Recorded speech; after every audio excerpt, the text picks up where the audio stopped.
नमस्कार दोस्तों, मैं आपके साथ महेश कोजी। स्वागत है आप सभी का आपके अपने YouTube channel let's learn with कोजी में। दोस्तों, संविधान की कड़ी को आगे बढ़ाते हुए आज हम बात करेंगे मौलिक अधिकारों के बारे में। जी हाँ दोस्तों, फंडामेंटल राइट्स के बारे में हम आज बात करेंगे कि क्या है हमारे मौलिक अधिकार है और ये कैसे प्राप्त होते हैं और कौन से भाग में संविधान में इसका उल्लेख किया गया है, कौन से अनुच्छेद में, इन सब के बारे में आज हम बात करेंगे, जो कि एक नया और इम्पोर्टेंट टॉपिक है। सभी प्रतियोगी परीक्षाओं के लिए बहुत ही महत्वपूर्ण है, चाहे आरएस, पटवारी, एलडीसी, कांस्टेबल कोई सी भी हो, सबके लिए इसमें से 2-3 क्वेश्चन तो पक्के हैं। तो वो उसकी दृष्टि से अगर हम देखें तो आज हम बात करेंगे मौलिक अधिकारों की। तो दोस्तों, हम शुरू करते हैं। आज का टॉपिक है हमारा मौलिक अधिकार, फंडामेंटल राइट्स। दोस्तों, अगर हम बात करें मौलिक अधिकारों की बात करने से पहले अगर हम देखें कि मानव अधिकार क्या है, तो अगर मानव अधिकार की देखें तो जो ये मानव अधिकार जो होते हैं ना, ये मानव होने के नाते जो अधिकार प्राप्त होते हैं उसको मानव अधिकार कहा जाता है।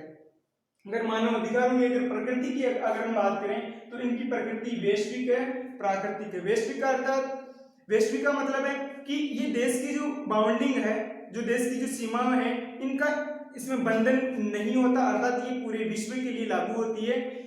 किसी भी देश में कोई भी बच्चा जन्म लेता है तो उसको अपने आप स्वतः ही उसको जो अधिकार प्राप्त होते हैं मानव होने के नाते, वो अधिकार जो होते हैं मानव अधिकार होते हैं। अगर हम बात करें यूएनओ की, संयुक्त राष्ट्र संघ की, तो उन्होंने सबसे पहले 10 दिसंबर 1948 को मानव अधिकार आयोग का गठन किया गया। मानव अधिकार आयोग क्या है?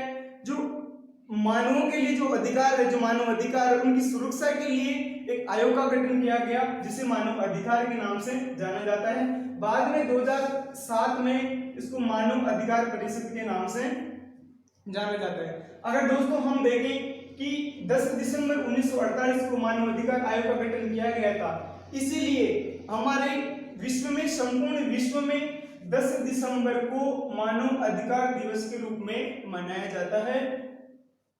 अगर हम देखें कि भारत में या हमारे राजस्थान में या पूरे राज्यों में अगर हम देखें तो जो मानव अधिकार आयोग है इसका गठन किया गया है, चाहे वो देश के नागरिक हो, चाहे राज्य के नागरिक हो, उनके नागरिक होने के नाते मानव अधिकार आयोग का गठन किया गया है जो उनके अधिकारों की रक्षा करता है। तो दोस्तों, अब हम शुरुआत कर रहे हैं मौलिक अधिकार की। जो मौलिक अधिकार क्या है, ये सर्वप्रथम कौन से देश में लागू हुआ था और ये कौन से देश से हमारे भारत देश में लाया गया, इसका विचार कहां से लाया गया, तो उसकी हम बात करते हैं। दोस्तों, जो मौलिक अधिकार हैं ये सर्वप्रथम अगर संपूर्ण विश्व की अगर हम बात करें तो इंग्लैंड के जो सम्राट जॉन, उन्होंने 1215 में मानव को जो अधिकार दिए गए, एक पत्र पर उन्होंने जो नागरिकों को जो अधिकार दिए गए थे, उस अधिकार पत्र का नाम था मैग्ना कार्टा। उसको नाम दिया गया मैग्ना कार्टा, जिसमें नागरिकों को वो अधिकार प्रदान करते हैं। अगर दोस्तों हम बात करें हम संपूर्ण विश्व में अगर संविधान की, कि संविधान में सर्वप्रथम जो मौलिक अधिकार है उसका उल्लेख कौन से देश ने किया था, तो अमेरिका एक ऐसा देश है जिसने अपने संविधान में सर्वप्रथम मौलिक अधिकारों का उल्लेख किया गया है। उसी के विचार जो है हमारे भारत देश में लागू होते हैं। हमारे जो भारत देश में जो अगर मौलिक अधिकारों की अगर बात करें तो उसका जो विचार है वो भी हम अमेरिका से लिया गया है। दोस्तों, अगर भारत की हम बात करें तो 1931 में जो कांग्रेस का जो कराची अधिवेशन हुआ था 1931 में, इस अधिवेशन में पंडित जवाहरलाल नेहरू जी ने जो मौलिक अधिकार है, मौलिक अधिकारों की, नागरिकों के लिए मौलिक अधिकारों की मांग की थी, तो वो व्यक्ति थे पंडित जवाहरलाल नेहरू। इसलिए ये सर्वप्रथम व्यक्ति थे जिन्होंने मौलिक अधिकारों की मांग की थी, इसलिए इनको मौलिक अधिकारों का जनक भी माना जाता है। तो क्वेश्चन आ जाए मौलिक अधिकारों का जनक भारत में किसे माना जाता है, तो वो है पंडित जवाहरलाल नेहरू जी को। दोस्तों, जब संविधान का जो निर्माण हो रहा था, संविधान निर्माण की जो प्रक्रिया चल रही थी, उसी समय 2 समितियों का निर्माण किया गया। एक थी मौलिक अधिकार समिति और एक थी मौलिक अधिकार उप समिति। जो मौलिक अधिकार समिति थी इसके अध्यक्ष सरदार वल्लभ भाई पटेल थे और जो मौलिक अधिकार उप समिति थी इसके अध्यक्ष जेपी कृपलानी थे, जानकी वल्लभ कृपलानी जी। तो इन्होंने जो है ये मौलिक अधिकार समिति और मौलिक अधिकार उप समिति, तो ये क्वेश्चन आ सकता है कि मौलिक अधिकार जो समिति थी इसके अध्यक्ष सरदार वल्लभ भाई पटेल थे और मौलिक अधिकार उप समिति थी इसके अध्यक्ष जेपी कृपलानी जी थे। अगर बात करें हमारे संविधान की अर्थात भारतीय संविधान की, तो भारतीय संविधान के भाग 3 में अनुच्छेद जो है 12 से 35 तक जो है मौलिक अधिकारों का उल्लेख किया गया है। दोस्तों हमने कल बात की थी भागों की, तो भाग 3 में हमने देखा था कि 12 से 35 तक है मौलिक अधिकारों का उल्लेख किया गया है और इस कारण इसमें मौलिक अधिकारों का उल्लेख किया गया, इस कारण इसको भाग 3 को मेग्ना कार्टा के नाम से जाना जाता है। पंडित जवाहरलाल नेहरू जी ने भाग 3 को संविधान की आत्मा बताया है और अगर हम देखें कि संविधान में हम देखें कि भाग 3 को संविधान की आत्मा पंडित जवाहरलाल नेहरू जी ने बताया और हमने पिछली वीडियो में देखा था कि संविधान की जो प्रस्तावना है उसको संविधान की आत्मा ठाकुर भार्गवदास जी ने बताया है। और अगर हम एक और आत्मा की अगर बात करें तो वो है अनुच्छेद 32 को जो भीमराव अंबेडकर जी है उन्होंने अनुच्छेद 32 को संविधान की आत्मा बताया है। अगर हम इसमें आगे देखें कि जो इसकी प्रकृति क्या है, मौलिक अधिकार की प्रकृति इंपोर्टेंट टॉपिक है कि मौलिक अधिकारों की प्रकृति क्या है, तो संवैधानिक प्रकृति है और ये कृत्रिम है। संवैधानिक ये जो हमारे जो मौलिक अधिकार है ये जो राज्य के नागरिकों को जो है राज्य के विरुद्ध प्राप्त होते हैं, राज्य के विरुद्ध अर्थात जो भी इसमें जैसे हम देखें कि अस्पृश्यता का अंत, तो राज्य कहेगा कि अस्पृश्यता का अंत नहीं होना चाहिए और इसमें जो है इस प्रकार राज्य हमेशा जो है नहीं की बात करता है, इसलिए ये राज्य के विरुद्ध प्राप्त होते हैं, इसलिए इसको नकारात्मक और निषेधात्मक की अगर हम देखें कि नकारात्मक या निषेधात्मक अर्थ में इसको प्रयुक्त किया जाता है। तो थोड़ा ध्यान रखना है कि मौलिक अधिकारों की प्रकृति संवैधानिक है। अगर देखें मूल संविधान में और वर्तमान संविधान में, क्या मूल संविधान में उतने ही अधिकार थे जो वर्तमान में है? ऐसा नहीं है। मूल संविधान की अगर हम बात करें तो मूल संविधान में जो है 7 अधिकार हमको प्राप्त थे। कितने? 7 अधिकार हमको प्राप्त थे। लेकिन अगर वर्तमान संविधान में हम देखें, मूल संविधान जो 26 जनवरी 1950 को जब संविधान का निर्माण हुआ था उस समय की अगर हम बात करें तो उसमें 7 अधिकार थे, लेकिन वर्तमान समय में वर्तमान जो संविधान है उसमें केवल 6 अधिकार प्राप्त है। अगर हम देखें कि पहले तो 7 अधिकार थे और अभी वर्तमान में जो है वो 6 ही अधिकार है। एक ऐसा कौन सा अधिकार था जो अभी नहीं है, जो हमको अभी प्राप्त नहीं हो रहा है, तो वो था संपत्ति का अधिकार, जिसका उल्लेख संविधान के अनुच्छेद 31 में किया गया था। संपत्ति का अधिकार अनुच्छेद 31 में उसका उल्लेख किया गया था, लेकिन इसको 44वें संविधान संशोधन 1978 के द्वारा इसको समाप्त कर दिया गया। और जब ये संपत्ति का अधिकार 44वें संविधान संशोधन 1978 के द्वारा समाप्त कर दिया गया। क्वेश्चन आ सकता है ऐसा कौन सा अधिकार है जो वर्तमान में समाप्त कर दिया गया है, तो वो संपत्ति का अधिकार है।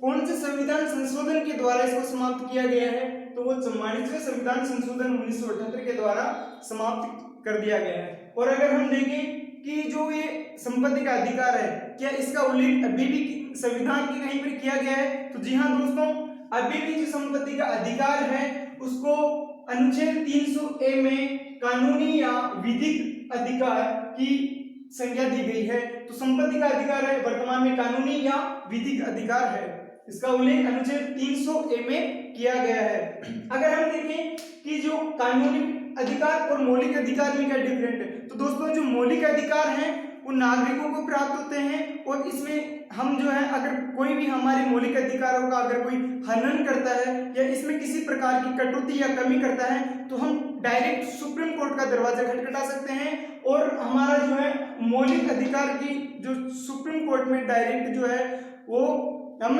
केस वगैरह कर सकते हैं और वहां पर हमारी सुनवाई होगी। लेकिन अगर कानूनी या विधिक अधिकार की अगर हम बात करें तो इसमें सुप्रीम कोर्ट द्वारा कोई भी रीट जारी नहीं की जा सकती, लेकिन मौलिक अधिकारों के लिए रीट जारी सुप्रीम कोर्ट द्वारा, डायरेक्ट सुप्रीम कोर्ट द्वारा और हाई कोर्ट द्वारा रीट जारी की जाती है। दोस्तों अगर हम देखें कि ये जो 6 प्रकार के अधिकार है वो कौन कौन से हैं, तो आइए हम चर्चा करते हैं। पहले अधिकार की, तो वो है हमारा समानता का अधिकार, जिसका उल्लेख जो है वो संविधान के 14 से 18 अनुच्छेद 14 से 18 में जिसका उल्लेख किया गया है वो है समानता का अधिकार। फिर दूसरा है स्वतंत्रता का अधिकार, इसका उल्लेख अनुच्छेद 1922 में किया गया है। तीसरा है शोषण के विरुद्ध अधिकार, इसका उल्लेख अनुच्छेद 23 और 24 में किया गया है। दोस्तों एक एक अनुच्छेद के बारे में विस्तार से हम चर्चा करेंगे, कौन से अनुच्छेद में कौन सी बात कही गई है और कितने प्रकार के इसमें जो अनुच्छेद है, इसमें अधिकार जो, इन सब के बारे में आराम से चर्चा करेंगे। दोस्तों अगर बात करें धार्मिक स्वतंत्रता का अधिकार है, उसका उल्लेख अनुच्छेद 25 से 28 में किया गया है। और अगर पांचवें अधिकार की अगर हम बात करें तो शिक्षा एवं संस्कृति का अधिकार है, अनुच्छेद 29 और 30 में इसका उल्लेख किया गया है।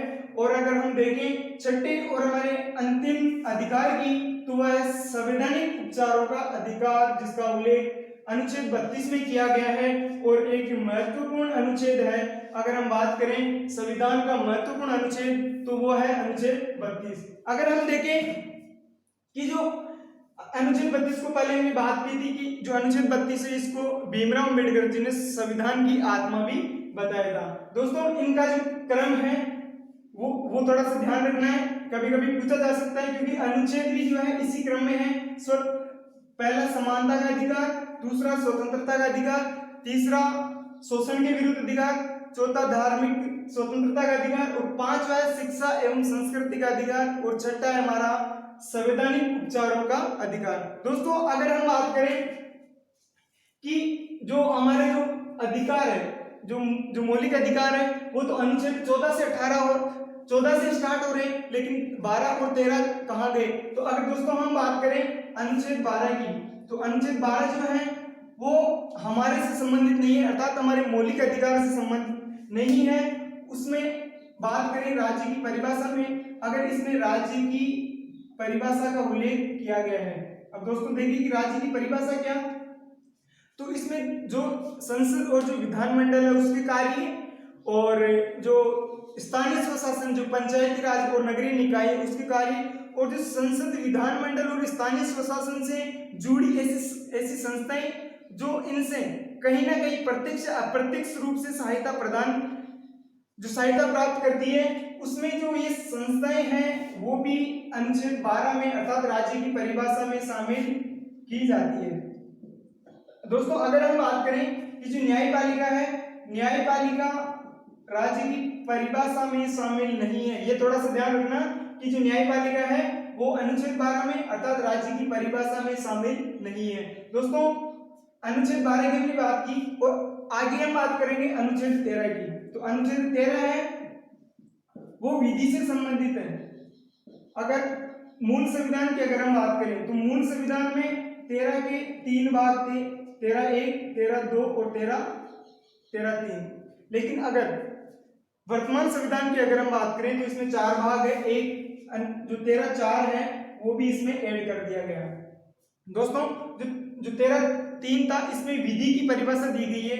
इसमें अगर विधि की परिभाषा में अगर हम देखें तो इसमें जो संसद और विधानमंडल के द्वारा जो बनाए गए कोई भी कानून है, नियम है, उपनियम, इनके आदेश, इनके जो परिपत्र है उनका उल्लेख किया गया है। और इसमें जो राष्ट्रपति और जो राज्यपाल इनके द्वारा जो जारी किया गया जो अध्यादेश है जिनका हम आगे अध्ययन करेंगे।